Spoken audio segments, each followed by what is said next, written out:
So I really wasn't going to do this today, which explains the exceedingly late time that I'm actually recording this, and who knows what time this will be uploaded. But I ate a really late dinner, and then I was making coffee because I'm a late night coffee drinker. And as I was pouring my mug, I felt the urge. I heard the voice, um, something that I couldn't ignore, and it said, you have to go sit with scripture for a bit. You didn't read it today. Um, you need to read what the word has to give to you. And you can't ignore that little voice in your head when it gives you the little shove when the spirit is telling you to do something. So my coffee mug is still over there. It's on the counter. I didn't even take my first sip yet. I came right over here to look at the lectionary. And of course, now we got some Abraham. We have uh, God the Father speaking with Abram, who had been known as Abram up until this point. And we have the establishing of the covenant. And we have God not only promising to bear Abraham a son with his wife Sarai, now renamed as Sarah, but to multiply uh, throughout the generations, and to not even just be an ordinary family, but to be legendary. God has promised that Abraham would be the father of future kings, which we see. Abraham's descendants are who birthed the Davidic lineage, which is, for we as Christians understand Jesus to have been descended from as well. And so not only did Abraham birth kings that were in favor with God, but Abraham's descendants are who was able to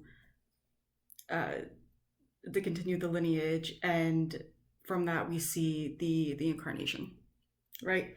So, wow, God is truly with Abraham.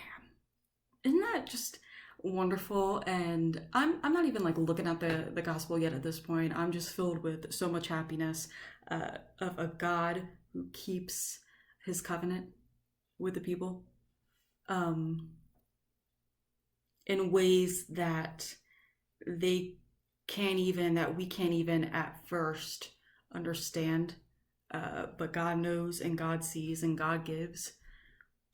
And then okay, so I gotta turn to scripture for a second here. So apparently getting out, minimizing this app stops the video feed, but that's okay. I read the scripture, and even though I just talked for a solid 5 minutes, not realizing it wasn't recording, I'll just repeat.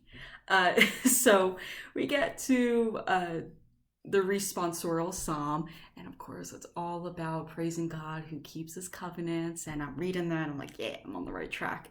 And then we get to the verse before the gospel, and for the umpteenth time this Lent we get the words, if today you hear his voice, harden not your hearts. And even just reading that on the screen, I'm moving my hands a lot, it brought me such gladness, because even though I haven't been able to physically sit in a public mass, to be with the music ministry, to hear my community, to be able to feel all the senses that is the Catholic liturgy, right? Because when we sit in a Catholic liturgy, all of our five senses are at work. We're seeing, we're hearing, we're speaking, we're tasting, we're touching, and we're fully engulfed with the whole experience. But if you close your eyes, and you can still picture the sanctuary and the scene, and you kind of just, sing along, if today you hear his voice, harden not your hearts. Which is what I chalked down to what happened with my coffee mug over there. But anyway, so the gospel passage, again, it's a continuation of what we've been reading the past 2 days. It's John 8. Jesus is still conversing with this group of people who are trying to kind of get him to admit that he is blasphemous. They can't fathom that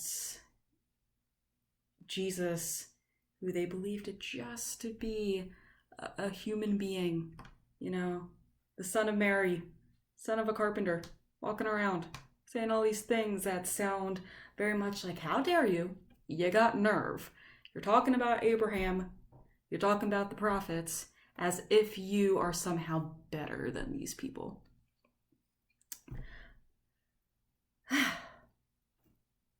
But what I like from this, that one line that if I could switch the tab and read to you word for word, I would. But when Jesus had mentioned that Abraham has seen the day of the incarnation and knows that the coming of the Messiah has been fully realized and that he is glad. And I am so happy reading that line. So happy reading it, because that means, as we know, Abraham died this physical death. Jesus doesn't disagree with the crowd when they make that point. Yes, he suffered his bodily death. But Jesus adds to that line of thought, but Abraham is still alive.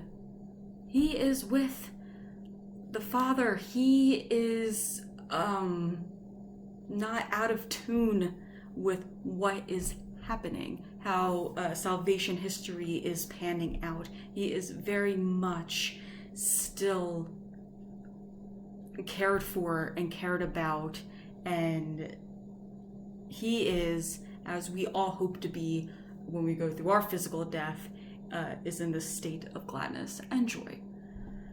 So I'm really glad I came over here, and I know that this is not the most profound video I've ever made, but I wanted to share my happiness. We're not getting a lot of happiness these days, so we take it where we can, and we take it from the best source possible, which is Scripture. So I'll be doing this tomorrow. Do it forever. Okay, well, have a good night. Peace and good. Bye-bye.